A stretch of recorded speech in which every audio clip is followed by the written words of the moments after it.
নমস্কার বন্ধুরা, জ্যোৎস্না রীতিকথায় একটি নতুন পর্বে তোমাদের সকলকে স্বাগত জানাই।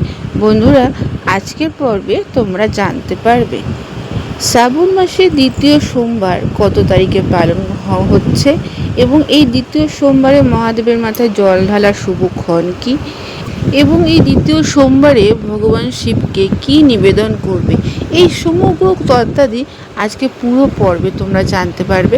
তাই স্কিপ করো না, পুরো পর্বটি দেখো। ভালো লাগলে অবশ্যই শেয়ার করে দেবে, লাইক করে দেবে, আর পাশের বেল আইকনটিকে অবশ্যই প্রেস করে রাখবে, যাতে পরবর্তী ভিডিও নোটিফিকেশন সবার আগে তোমাদের কাছে পৌঁছে যেতে পারে। তাহলে চলো বন্ধুরা, আজকের পর্বটি শুরু করা যাক। বন্ধুরা, শ্রাবণ মাসকে অত্যন্ত পবিত্র হিসাবে বিবেচনা করা হয়, কারণ বিশ্বাস করা হয় যে শ্রাবণ মাসে ভগবান শিবের উপাসনা করলে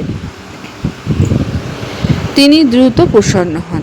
শ্রাবণ সোমবার উপবাস করলে ইচ্ছে পূরণ হয়, বৈবাহিক সম্প্রীতি আসে, অতীতের পাপ ধুয়ে যায়। তাই অনেক ভক্তরা শ্রাবণ মাসে প্রথম সোমবার থেকে শেষ সোমবার অর্থাৎ 16 সোমবার ব্রত পালন করে থাকে। তাই বন্ধুরা, আজকে আমরা জেনে নেব শ্রাবণ মাসে দ্বিতীয় সোমবার কবে পালিত হচ্ছে এবং এই সংক্রান্ত নানা তত্ত্বাদি। বন্ধুরা, শ্রাবণ মাসে দ্বিতীয় সোমবার পড়েছে আগামী 28শে জুলাই 2025 সোমবার। এই দিন চতুর্থী তিথি থাকছে রাত 11টা 25 পর্যন্ত। অমৃত যোগ ভোর 6টা 55 পর্যন্ত থাকবে, পুনরায় 10টা 25 থেকে 1টা 1 পর্যন্ত থাকবে এবং মাহেন্দ্রক্ষণ থাকছে দুপুর 3টে 39 থেকে বিকেল 5টা 23 পর্যন্ত। এই সময়ের মধ্যে মহাদেবের মাথায় জল ঢালা যাবে। বন্ধুরা, আমাদের জানা দরকার যে শ্রাবণ মাসে দ্বিতীয় সোমবারে আমরা কীভাবে শিবের পুজো করব।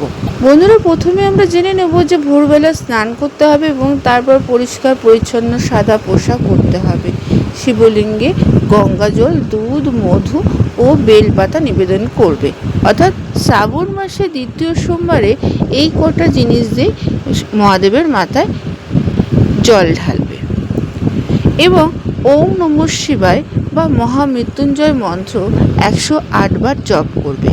সূর্যোদয় থেকে সূর্য অস্ত পর্যন্ত উপবাস করে শুধুমাত্র ফল এবং দুধ খেয়ে শ্রাবণ সোমবারের ব্রত পালন করবে এবং শিব মন্দির পরিদর্শন বা সন্ধ্যা আরতি, অভিষেক এগুলোতে অংশগ্রহণ করতে পারো, এতে শুভ ফল পাবে। বন্ধুরা, এটা খেয়াল রাখবে যে শ্রাবণ মাসে দ্বিতীয় সোমবারে যখন তোমরা উপবাস গ্রহণ করবে সেই সময় কি করা উচিত। অর্থাৎ যদি শ্রাবণ সোমবারে উপবাস রেখে ভগবান শিবের পুজো করো তাহলে তুমি সুখী হবে এবং এই উপবাস করার পর শিব পুরাণ পাঠ অর্থাৎ শ্রাবণ সোমবারে শিব পুরাণ পাঠ করলে ভগবান শিব সন্তুষ্ট হন।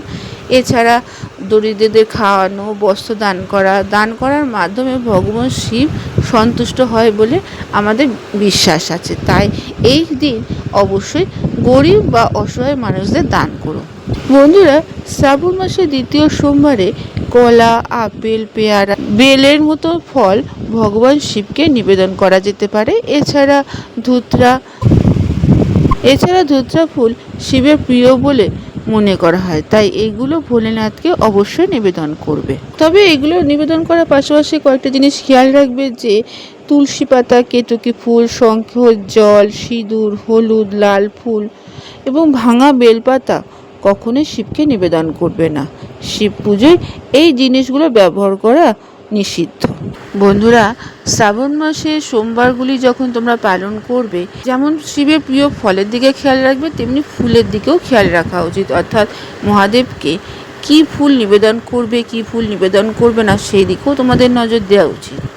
ভগবান শিবকে কেতকী ফুল নিবেদন করা উচিত নয়। এছাড়া লাল রঙের ফুল, পদ্ম ফুল, জুঁই ফুল প্রভৃতি শিবকে নিবেদন করা উচিত নয়। তবে স্বামী ফুল, ধুত্রা ফুল, জুঁই ফুল, গোলাপ, মাদার ফুল এইসব ফুল তোমরা নিবেদন করতে পারো। বন্ধুরা, আজকের পর্বটি এখানেই শেষ করলাম। এতক্ষণ আমার ভিডিওটি দেখার জন্য ও শোনার জন্য তোমাদের অসংখ্য ধন্যবাদ।